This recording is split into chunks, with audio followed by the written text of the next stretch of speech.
बिस्मिल्लाहिर्रहमानिर्रहीम। Hello and अस्सलाम वालेकुम।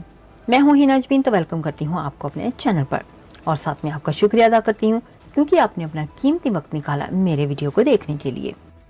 बरतानवी हुकूमत ने जेलों से हजूम कम करने के लिए हजारों कैदी रिहा कर दिए। वजीर कारोबार जोनाथन रेनाल्ड्स ने मीडिया को बताया कि 1700 कैदियों को रिहा करना एक मुश्किल फैसला था। पॉलिसी मामूली जुराइम से बचने के लिए जरूरी था।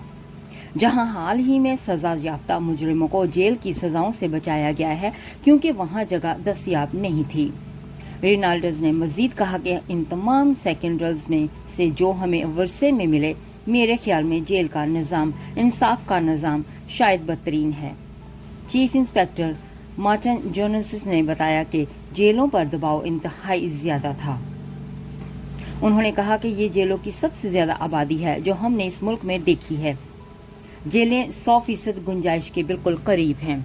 जोनस ने खबरदार किया कि बाद अफराद का दोबारा जुर्म करना यकीनी था। उन्होंने इस बात पर रोशनी डाली कि हर साल जेल से रिहा होने वाले तकरीबन 1/3 अफराद 1 साल के अंदर मजीद जुराइम का अर्तकाब करते हैं। रेनाल्ड्स ने मजीद बताया कि जल्द रिहाई के लिए कोई पुरतशद्दुद जुराइम का मुजरिम कोई घरेलू तशद्दुद और ज्यादती का मर्तकब अहल नहीं होगा और मजीद कहा, हमने ज्यादा तहफ़्फ़ुज़ का बंदोबस्त किया है। वाज़ेह रहे कि हालिया महीनों में इंग्लैंड के तौल अर्ज़ में इमिग्रेशन मुखालिफ फसादात में हिस्सा लेने के जुर्म में सजा पाने वालों की वजह से जेल की आबादी में इजाफा हुआ है। जाने से पहले अगर आपने मेरे चैनल को अभी तक सब्सक्राइब नहीं किया तो प्लीज काइंडली कर लीजिएगा और जी हाँ, अपना बहुत सा ख्याल रखिएगा। हमेशा खुश रहिएगा। नेक्स्ट वीडियो तक के लिए मुझे इजाजत दीजिएगा। अल्लाह हाफिज।